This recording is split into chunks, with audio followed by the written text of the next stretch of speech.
But let's get to our first guest. We got two Knicks kicking it in grandstand court. So we welcome in Nick Kyrgios to the program. It was so good to see him healthy yesterday. Nick, it's good to see you, man. You got myself, you got the Hall of Famer Tracy Austin. We got some eyes on that win yesterday. Is it safe to say that's as feel good as a first round win gets for your entire career? Yeah, probably. As I said, this was my most successful Masters event, and I used to win here a fair bit, but I've never felt that good after a first-round win. But look, especially against a competitor like Mackie, and these courts are so fast. That's probably why Sabalenka hasn't had that much success, by the way. That's just a commentary coming in. We were watching. We're chilling. She's got big swings, so it's really fast out there. So I'm not surprised. This is probably one of the weeks where she struggles, but Mackie's ball was coming through fast yesterday, so it was a good win. Yeah, and it's a tough opponent, Mackie McDonald, because he likes to hit it flat through the fast courts, but you served 77% in that match, and you were hitting your spots, held it love to win the match. What happens when you get into a rhythm like that? Is there something you're telling yourself to kind of get you in that rhythm on serve? Because it looked flawless towards the end of the match. Yeah, I mean, I made a conscious effort to try and make a high percentage of first serves. I mean, Mackie loves getting into those long rallies, and as you said, his ball was coming through so low, and I hadn't played a match like that in like 2 years, where the ball was it was very hard to get over and under and over the ball, my forehand, but the serve got me through the match at the end. We shook hands, and he just said great serving. So I think if I didn't serve that well, I wouldn't have come through. Yeah. Very exciting to see that win, and also very exciting to see you healthy, because last week at Indian Wells you had to retire against Botic van de Zandschulp. And we saw how emotional you were. 2 days, I think, before that, we saw you in the practice court, and you said you felt a sharp pain on your reconstructed wrist. Take us through how difficult that has been, kind of the stops and the starts. You had a knee injury, you had a foot problem as well. Reconstructed wrist on a right-hander is a pretty big deal, someone who hits with so much wrist, and how emotional that's been for you, the ride. Yeah, I mean, you guys know when you're injured and you're out of the game for so long, it's easier when you're healthy. You come to the courts, you have such a good routine, you practice, you play your match, you go recover. When you're injured, it's like you got to train, then rehab, then physio, then gym, and then you do it again, and it becomes very, boring in a way. And you see other guys that you used to beat and play with, and now they're at the top of the sport, and you're like, wow, like this is where I was. And I'm not that personality, I love seeing all these guys have success, but at the same time, I was like, I know that I have the game and the level to be there and still win at this level. And yesterday was, honestly, I was getting a bit discouraged. I was like, when is this first win going to come? And it came my third match in pretty much from, didn't win Australian Open, no Brisbane, and then Indian Wells, and it came yesterday. But it was hard, honestly, mentally. I saw some dark days. I was like, is this the end? But I guess this puts a little bit more petrol in the tank. And how does the wrist feel today? Because you said in your interview, I'll see how it feels tomorrow after the three-setter. Well, I put looking for my practice, and then I got a little guy named Tseng, and he can play. He's an absolute ball machine. I was hoping like Pericard or Opelka were going to sign in for my hit, so I could just, just have a little bit of a loose hit. But nah, I hit a lot of balls today. I actually feel pretty good, so I'm excited to get out there tomorrow against Kachanov. And talk about kind of the work that you were putting in after the Australian Open. We have Jordan Thompson here on grandstand right behind us playing Marcos Giron. I know you guys were practicing some, so what did the work look like for you from Australian Open until now? Well, it was, me and Tomo live in the same place. We literally grew up with each other since we were 10 years old. We played every event the same, and now we're both professional tennis players from Australia in the same place. So to see how well he's done is an inspiration. He's probably one of the hardest workers on tour, and he's one of the best blokes as well. So he's just like, dude, whenever you want to practice, let's get out there and let's get some fun. I started not enjoying my tennis. Every time I was out there, it was pain. I'm not healthy. But then when you have that, remember why you're there and how far you've come, it's like, all right, why am I not just enjoying this part of my career? And I think that's the perspective that I need to get back.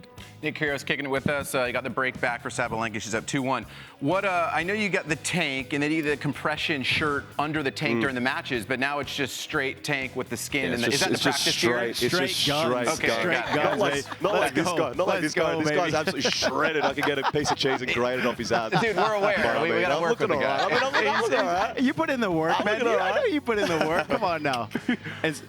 And so what do you work on in your game kind of right now? I was out there at practice right now when you're playing with Zhang, I believe. And man, you're striking the ball so well. Yeah. What are you focusing on when you're on the court to kind of get ready for your next matches? Oh, well, I mean, that was my first practice partner before Mackie. I know, that's what I was going to say. You've been hitting bringing a lot of the fans out. It's awesome. I mean, look, the fans are so interactive here. There's something about this should be the 5th slam. Let's just put that to bed right now. This is by far the best Masters event in the world. Like, not even close.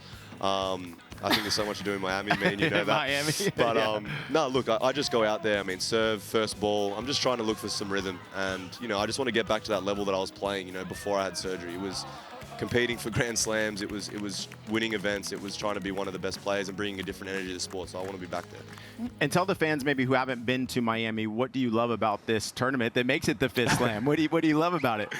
Well, look, I'm not gonna lie. I did prefer Crandon Park better. Like this is all right here, but Crandon Park had a buzz about it that I think no other tournament had. But there's a lot of things to do outside of the tennis courts in Miami. I'm not gonna lie. Things get a little cheeky out here. But yeah, there's some great food spots. Yeah. And yeah, it's amazing. Love it. He seems to have a big smile on his face talking about that. Yeah, Come on, Nick boys knows I gotta be appropriate for the Yes, cameras. exactly. The boys are here. We don't need too much info, but our minds can race. But We are human. We are human. We are human. So, but I need to talk about the commentary that you do because I find it very insightful. It's fun. At BBC, you came, we worked together a little bit there, not actually together, but on the same team. And so many commentators actually learn. They feel like they go back because they have to analyze the game and what's happening from the first set to the second set. Do you feel like you never really wanted a coach, Nick, right? You never had one. So do you feel like you've actually learned and you're more analytical now going back as a player? Kind of. I mean, like, me not having a coach kind of made me, I've always been a student of the game. I feel like tactically I'm very switched on.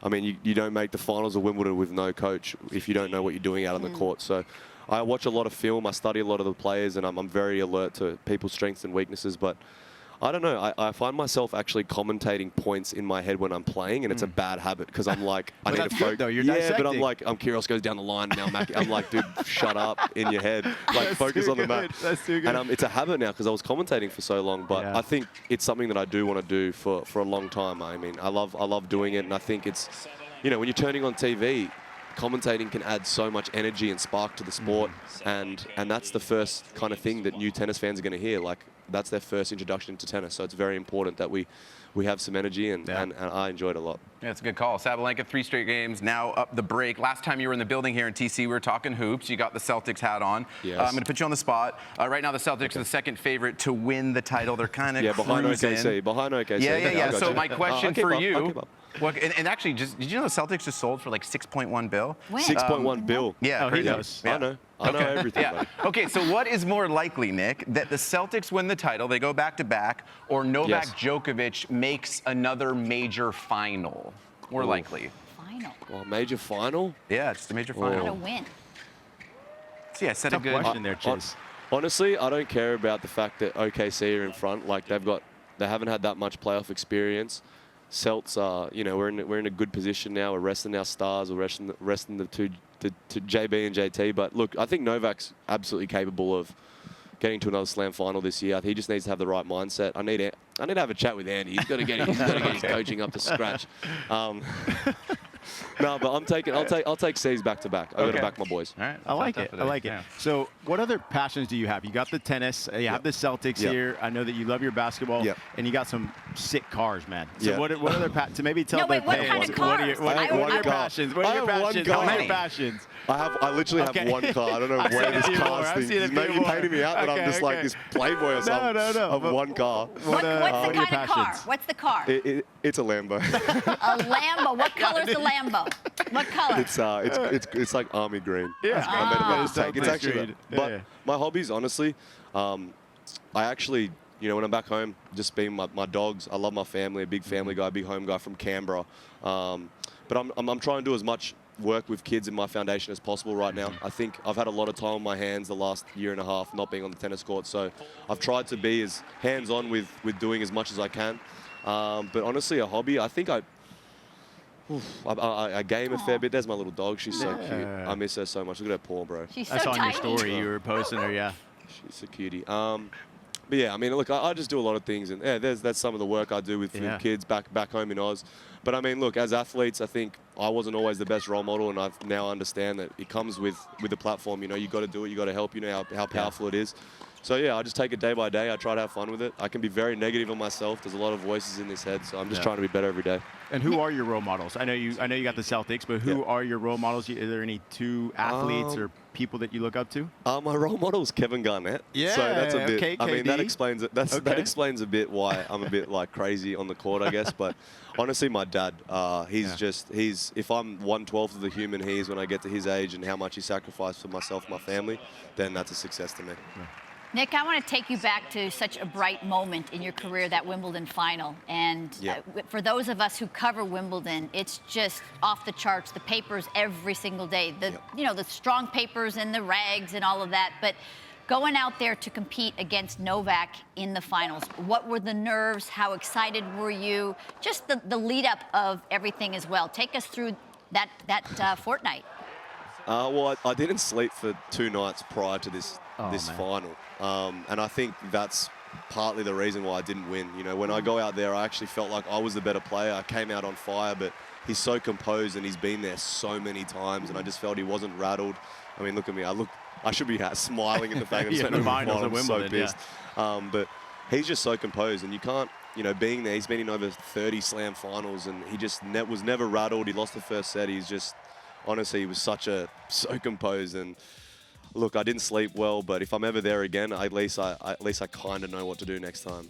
God, look at my record against Federer. I got snipped. It should be close. It should be closer than that. I was going to say, it should be closer. You won the first one, right? There's been like 4-6 in the thirds. He's so lucky, this guy. He's lucky. What makes him lucky? What do you think? What he's happens just in the lucky. 6 and the He's just thirds? lucky. The tennis gods loves him. Yeah, he just hits net tapes. He just nets tapes. He's so lucky. What about Murray? He was lucky. I mean, Murray beat me like 5 times when I was like 18. I couldn't slice or anything. Too good. Dude, that's perfect. We had Dustin Brown on yesterday, 2-0 record against Rafa. Now we got Nick here. Nick, I feel like you're a perfect person to ask this question. I'm one of those fans that is down to play through lets. It's just one little thing. But all the other sports are changing, and a lot of it has to do with like getting the matches in faster or whatever it is, making sports more easily digestible, cutting the time of the competitions. Is there a format, a rule, a scoring, anything you are down to change now or at least experiment with? Grand Slams, I think up to quarterfinals should be best of 3, and then quarterfinals onwards should be best of 5. I think it would make the first week a lot more interesting, a lot more upsets. It would fix all the scheduling problems. I think that would be good. And I think, like, you know how the NBA pre-game, the game starts on center court, like the fans can be more interactive with the players. I think if you're on stadium, you should have a 15-minute warm-up so you can interact with some of the celebrities. I think that would be more content for the sport. It'd be cool because they usually and that could be your warm-up. Yeah, exactly. Instead of doing it before. And I know that the outside courts won't have that, but if you're lucky enough to play on stadium, today you have extended warm-up. It's just more interactive. I think tennis needs to get into that kind of more modern day, how the sports are now. It needs more content, needs more fun. I mean, the amount of fans that were out here at Nick Kyrgios' practice just now, where the grandstand, court 6 is right on the other side of this.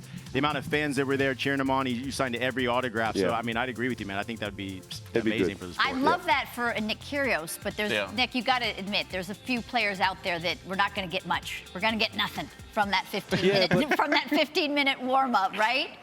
Yeah, but you'd be surprised. Like, there's a lot of people that would be watching this match right now that are tennis fans. Like, look, I have my podcast and I'm sitting next to some of the craziest celebrities of all time, and they have links into tennis and they love the sport. You guys would be super surprised if we opened that up, like the 15-minute on the stadium beforehand. You'd be surprised how many people would be more interactive and sit courtside, and I don't think we do a good enough job at getting that stuff done. It's like baseball. The guy up top, he's got the music for each player.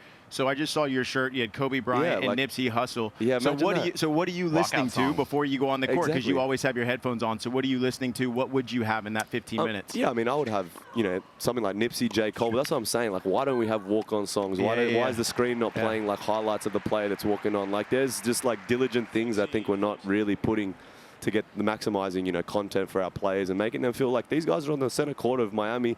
Tomova and Sabalenka, like they're at the absolute top of their sport. I think we need to feel like that from time to time. How about you bring that up to the ATP and the WTA? What other ideas? I mean, I got a lot going on with the ATP at the moment. Oh, yeah. Okay, I understand that. But I do think that those are some good ideas. There's a cool factor to tap into. Well, I think there's just, I think we get engaged. Like the basketball, we know some of those players, and then we get attracted to watching them, whether we hate them, whether we like them. And that's what sports is. It's about bringing us those emotions.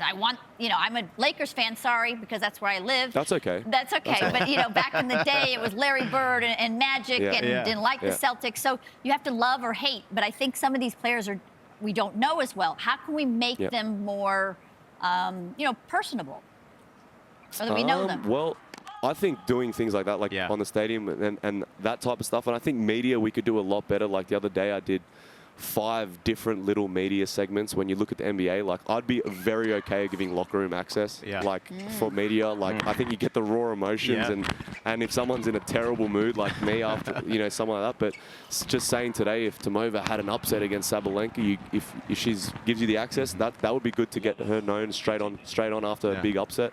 I don't know. There are things. You put me on the spot do here. know, because that to me is huge. We don't have access in so many other sports. I don't know whether it's golf or.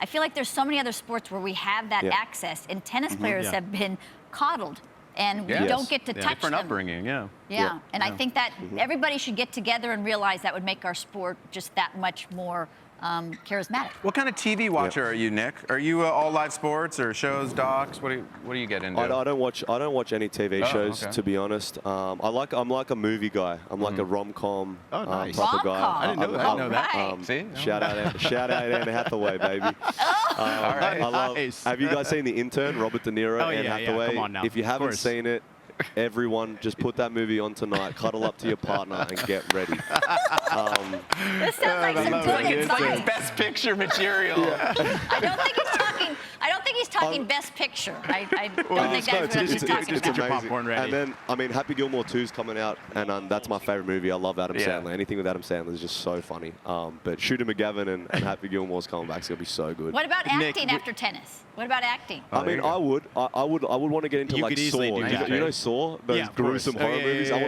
want to be acting in one of those. You want to be that guy? Yeah, I want to be crazy. Yeah. Oh my God. Well, Nick, with your with your show, Good Trouble.